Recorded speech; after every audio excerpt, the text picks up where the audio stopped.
Would you like to live to be 100 years old? Well, it might not be in the cards for most of us, genetics and such. But if you look at these blue zone societies and take into account some of the things that they do, you might be able to extend your lifespan.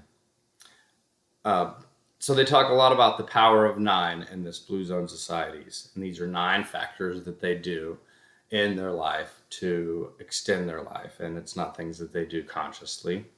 Um, but we're going to talk briefly about that later. But first and foremost, the biggest thing that I see in these blue zone societies is it's 90% vegetarian. So when you think vegetarian, most of you are just, this is what you have to eat, this and this, all the time, all day long. And it's pretty rough. They're getting better though. They have meatless products for almost everything nowadays. I've been eating the Beyond Burger. We have a Beyond Burger at work that's really good. And I've done meatless Mondays for a long time. When I started, I was actually a vegan for a couple of years, and I know there's a lot of diets out there: the Atkins diet, the keto diet, the South Beach diet, all these different diets. Most of them are about carbs and things like this, but it seems to be that the vegetarian option is the best way to go, according to blue societies. When you eat mainly vegetables, they eat very little fish, very little dairy, and lots of veggies. And I don't mind my veggies as long as they have salt and pepper on them. So, besides the vegetarian diet, let's just briefly go over the nine things that they talk about. These are the nine factors that go into being a blue zone society. Making movement part of a natural part of your day. Knowing a sense of purpose. We'll go over that a little bit later. Prioritizing stress relief goes with a sense of purpose. Eating until you're about 90% full, 80% full. Eating a largely plant-based diet. Drinking alcohol in moderation. Connecting with your community. That also goes with sense of purpose, I believe. Putting family, biological or chosen first, and choosing social circles. Choosing social circles that support healthy behaviors.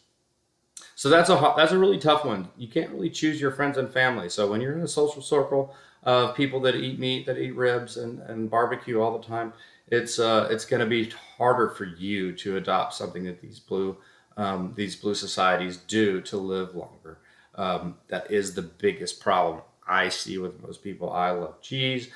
I love meat. I work at a restaurant. We mainly make wings and ribs and burgers and stuff. So I've been on both sides of it. I love a good burger, and I know the benefits of living a healthy lifestyle of eating mainly vegetables. So I would encourage you to participate in the meatless stuff because it's coming and it's cheaper. And from personal experience, in particular, I've when I went vegan for a couple years, I did not get that grogginess after lunch. That was the biggest thing I saw. When I ate lunch, I would sit there and I wouldn't sit there. I would have the energy to do things after lunch. So I do encourage mainly to try to change your diet because your social circle's out of your control, your genetics are out of your control, and there's only so much you can take control over to be like these societies. They live in certain parts of the world that are just totally different. Um, Now, I will go back to the sense of purpose. Now, not necessarily organized religion, but a sense of spirituality. It seems to be a key part of these societies as well. They are deeply interconnected with each other spiritually, uh, I guess you could say physically, definitely emotionally. They have that sense of purpose that keeps them driven, and that's really one of the most amazing things that I've seen from this research is that just that drive to live, to be alive, and coupled with that good diet is amazing at extending your lifespan and just reducing. You're not going to have major health problems. They have the lowest amount of heart problems.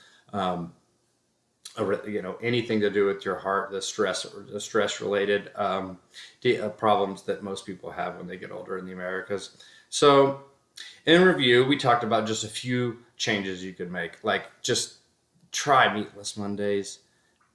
Eat, do it for one day as just for fun to try different things. There's so many different products out there.